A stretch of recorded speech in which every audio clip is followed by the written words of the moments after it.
going to study is a term called calorimetry. And calorimetry essentially measures the amount of heat energy transferred from one substance to another. So we might use calorimetry when we're looking at chemical reactions. We might use calorimetry when we're studying if we put one substance into another substance. And how we tend to think about things are, we have to kind of think of the grand scheme. So what we're going to do is I drew a little box here that is, if you could draw the entire universe in an entire box, this would be the box. And it turns out that there are chemical reactions that happen in the universe. And that's what we're going to call a system, where anytime you have something occur that involves energy, the system is either going to be losing that energy or gaining that energy. And so we would think about it in this way. If you're losing energy, the system is getting rid of energy. And that energy is going to go to what we call everything else in the universe that we call the surroundings. However, if the system gains energy, energy is going to be moving from the surroundings into the system.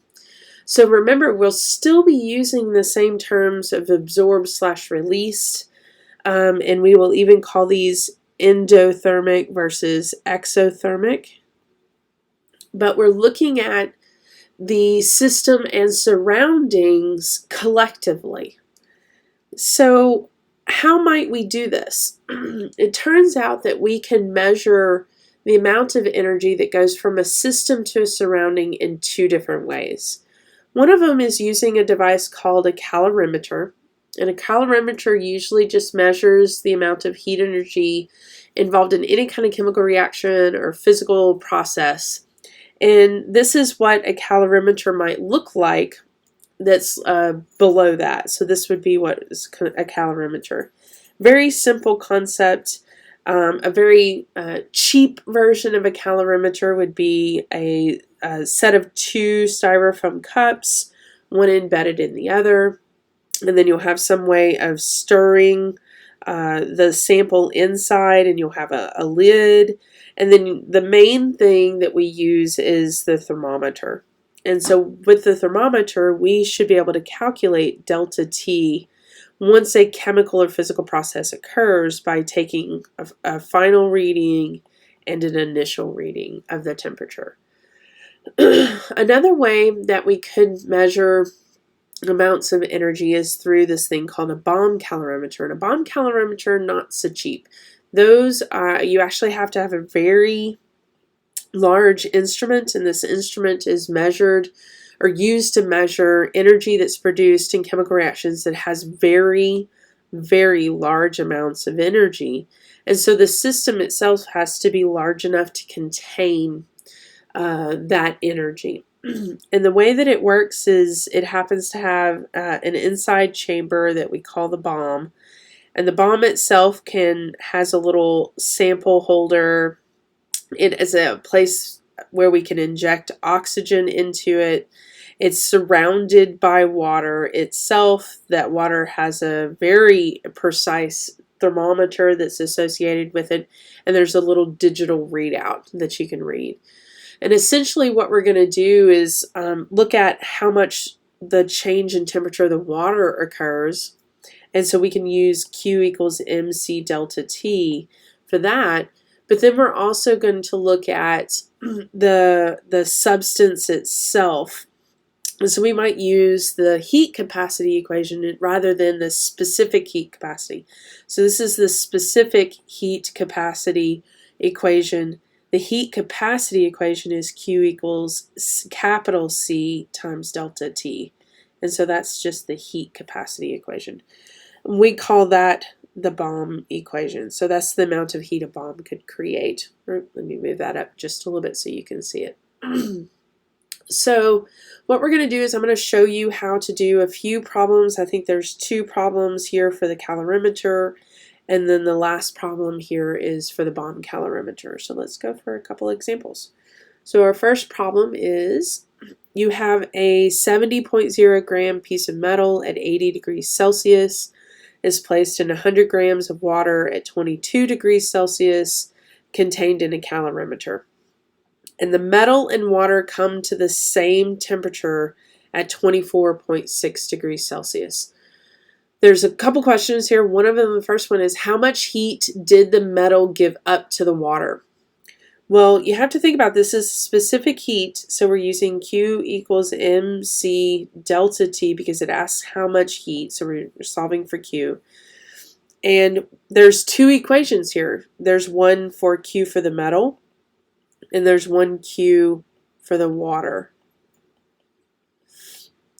And we look at all the information. We happen to have mass of the water, check. We have the change in temperature of the water because it's 80 to 24.6, check. But we don't know what the metal is, so we do not happen to have specific heat yet. So to solve for Q, that's not a possibility. However, let's look at the other equation. We happen to have the mass of the water. It's 100 grams. We happen to have delta T because we go from 22 to 24.6. So we've got that.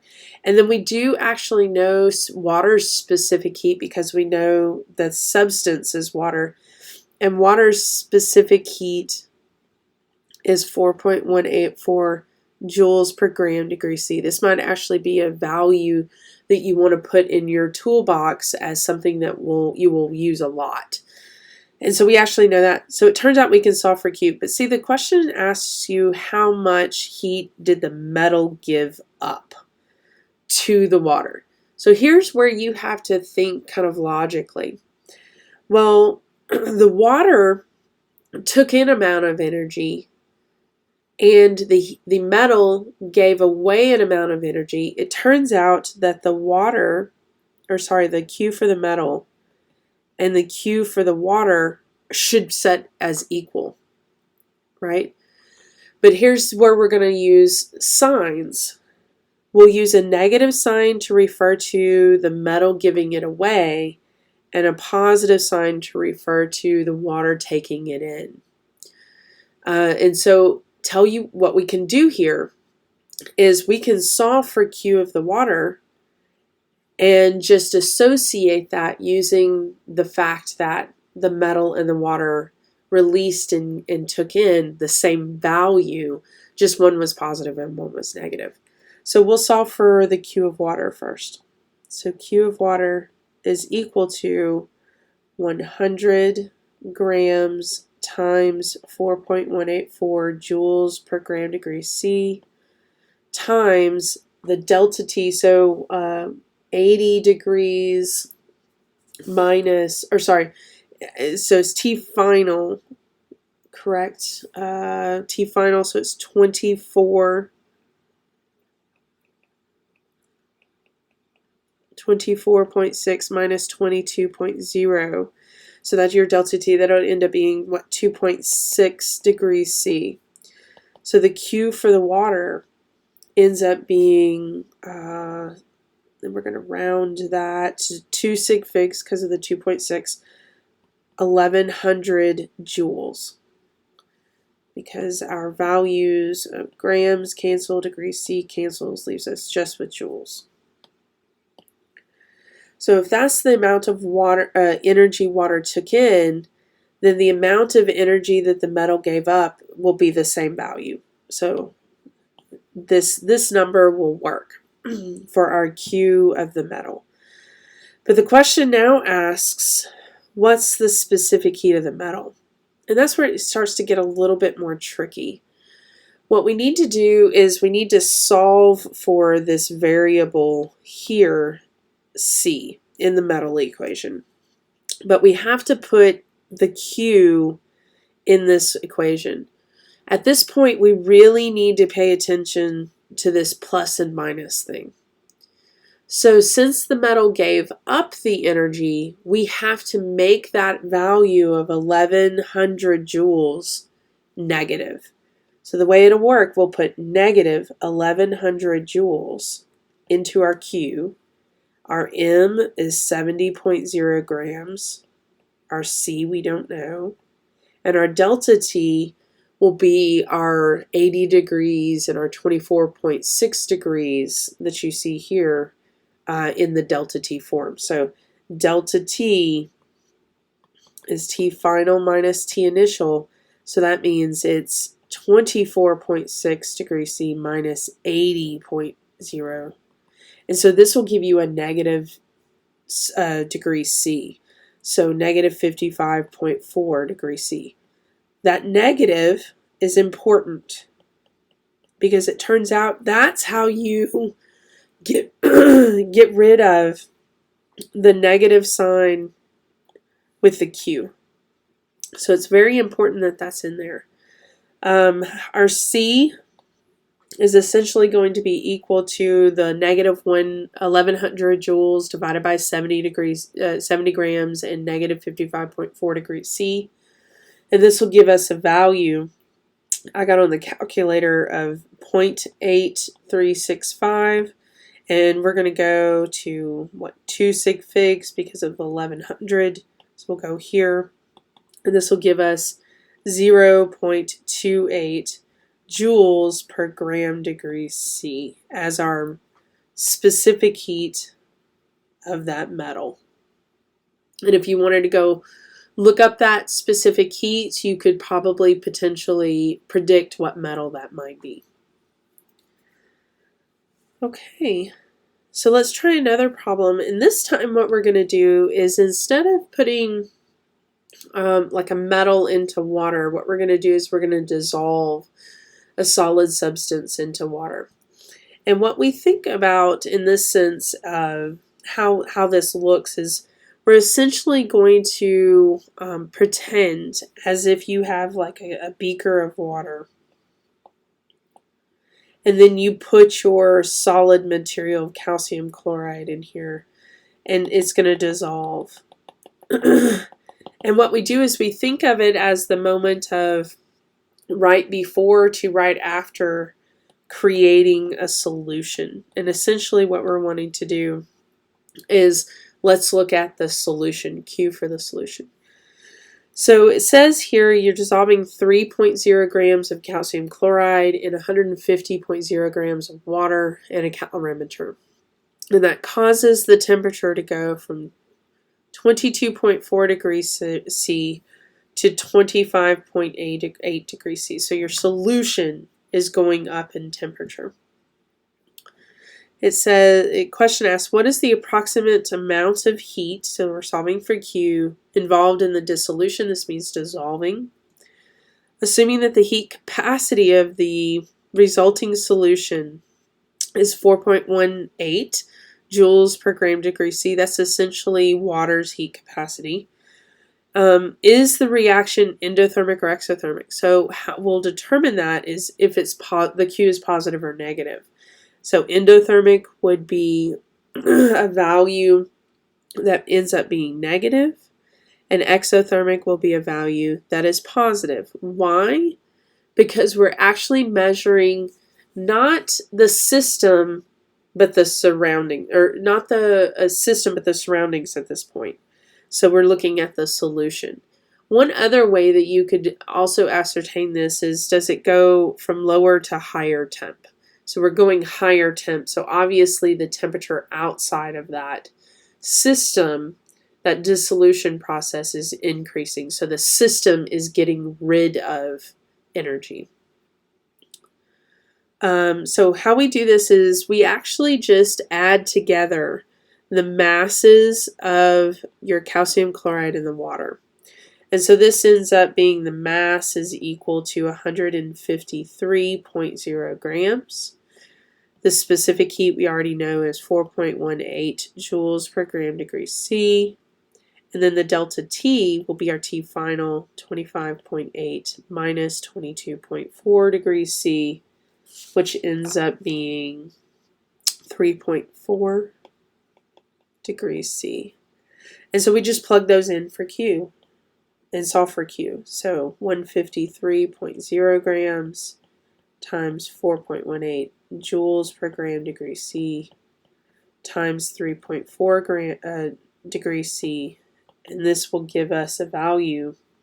I can have my calculators 2,176.5 and that will be joules because the grams and degrees C cancel, but we need to go with 2 sig figs as our answer, so we'll round that up to 2,200 joules. That's the amount. It is a positive value, so since it is positive, we call that exothermic.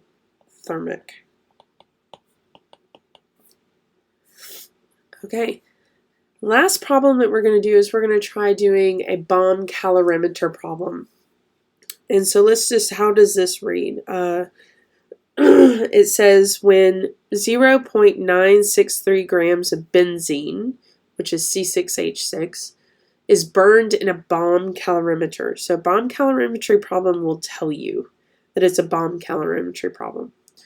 The temperature of the calorimeter increases by 8.39 degrees C.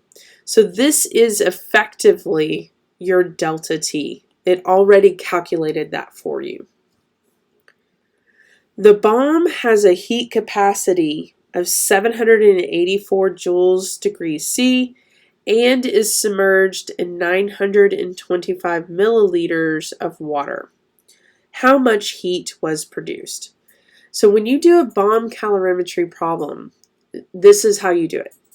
You need to find how much heat was absorbed by the water, and so we're going to solve for Q of the water using the specific heat capacity equation, MC delta T, and you need to figure out how much energy was absorbed by the bomb itself.